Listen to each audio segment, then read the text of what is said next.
Salam damai, apa kabar saudara? Saya Pendeta Riani Suharja dari GKI Pondok Indah.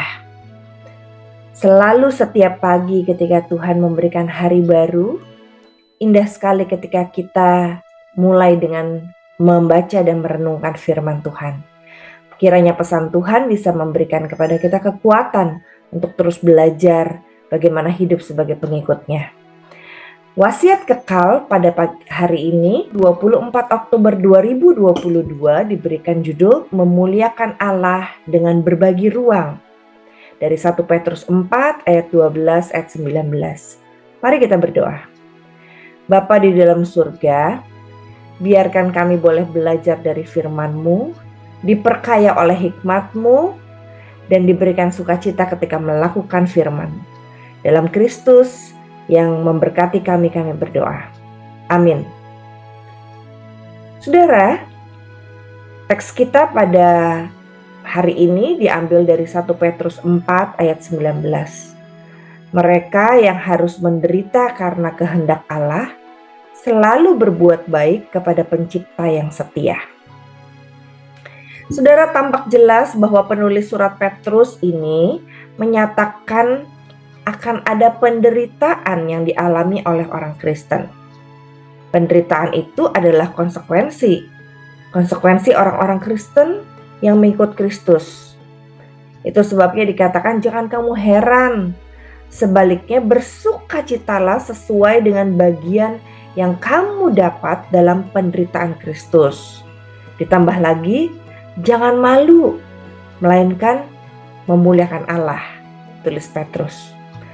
Kalimat kuncinya di sini adalah saudara, jangan malu menderita dan bersukacita dengan memuliakan Allah. Saudara, menderita sebagai Kristen sudah sering kita dengar. Namun menyandingkan menderita dengan sikap memuliakan Allah atau malah bersukacita saat menderita itu hal yang sangat tidak mudah. Tantangannya bagi setiap orang Kristen adalah apakah kita sanggup menderita tapi bukan demi diri kita sendiri, melainkan demi Allah yang katanya memberkati kita. Menderita karena memuliakan Allah, itu berarti kita rela untuk menyerahkan jiwa kita, mengorbankan apa yang menyenangkan dan nyaman dalam hidup kita setiap hari, untuk akhirnya mencoba untuk belajar dengan iman setia dalam kesulitan, dalam sakit, dalam tekanan yang kita hadapi. Menyerahkan jiwa berarti kita belajar untuk membiarkan Tuhan menolong kita, memberi kekuatan kepada kita, memberi damai sejahtera di saat kita tidak sanggup mengupayakannya. Namun di saat itu pula Tuhan mengatakan bahwa kita memuliakan Dia. Memuliakan Dia berarti ketika orang melihat saudara, orang-orang Kristen yang menderita tapi tetap memiliki damai sejahtera, orang akan kagum pada Allah. Orang akan memuji Allah yang bekerja di dalam hidup dan hati kita. Itulah cara yang dalam bentuk yang konkret bagaimana kita memuliakan Sang Pencipta. Nah saudara, di sekitar kita ada banyak orang yang tentunya memiliki pengalaman yang tidak menyenangkan. Baik itu melalui sakit, penderitaan, kesusahan, tekanan, dan masih banyak lainnya penderitaan yang dialami oleh para pengikut Kristus. Kenapa kita tidak mulai dengan mencoba untuk memuliakan Tuhan sebagai ciptaan Tuhan dengan memberi ruang bagi mereka yang berbeda dengan kita. Misalnya saudara, kita bisa menerima perbedaan orang-orang yang berbeda pendapat dengan kita, berbeda gaya bekerja. Mungkin juga mereka yang disorder atau mereka yang berkemampuan khusus.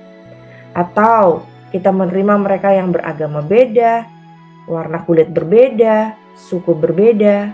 Ketika kita terbuka pada mereka, melihat bahwa perbedaan mereka bukan halangan untuk kita bergaul bersama mereka, maka bisa jadi ada penderitaan yang kita alami karena kebanyakan orang di dunia kita ingin sekali bergaul dengan orang yang sama dengan kita.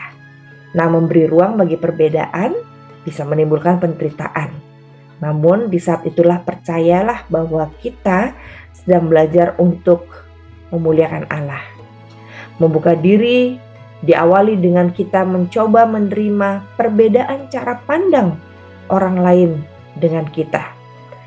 Ketika kita memberi ruang bagi hal itu, maka terbukalah ruang juga ketika kita berada di gereja, di keluarga, dalam masyarakat, dalam pelayanan kita, dalam menjalankan tugas dan tanggung jawab kita.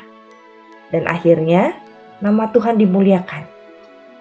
Saya pernah belajar menerima perbedaan antara cara berpikir orang tua dengan anak. Banyak kali orang tua tidak suka ketika ditegur oleh anaknya. Tapi saya belajar bahwa anak-anak pun bisa Tuhan pakai untuk menegur orang tuanya. Dan ketika damai sejahtera memelihara hati dan pikiran saya, maka buat sang anak, dia bisa melihat bahwa orang tuanya menerima perbedaan usia. Sehingga akhirnya dia merasa dihargai, diterima dalam perbedaan usia, dalam perbedaan yang orang bilang otoritas yang berbeda. Dan disitulah kiranya saya berharap nama Tuhan dimuliakan karena sang anak boleh merasakan bagaimana perbedaan usia, generasi, cara pandang tidak menghalangi kedua belah pihak untuk saling menerima satu dengan yang lain. Dapatkah saudara kita mulai terbuka? Mari kita berdoa. Bapa di dalam surga, kami berdoa biarlah kami berbagi ruang bagi perbedaan. Sekalipun ada penderitaan yang kami akan rasakan, alami, ketidaknyamanan yang akan kami rasakan, kami berdoa biarlah nama Tuhan yang dimuliakan.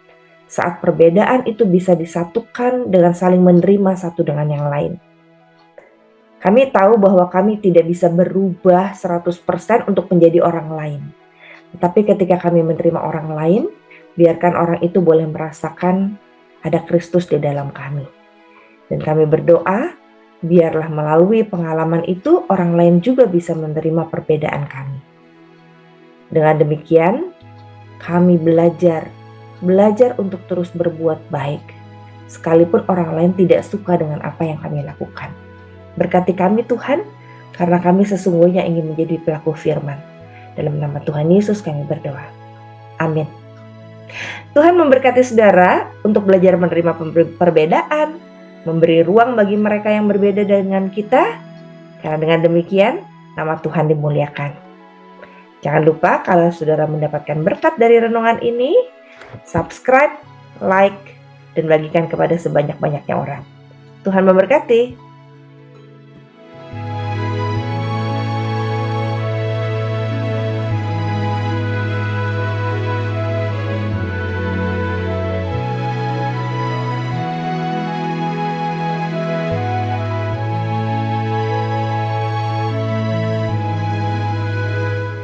Sahabat, mari dukung pelayanan dan pekabaran Injil melalui YKB dengan membagikan link acara ini kepada sebanyak mungkin orang.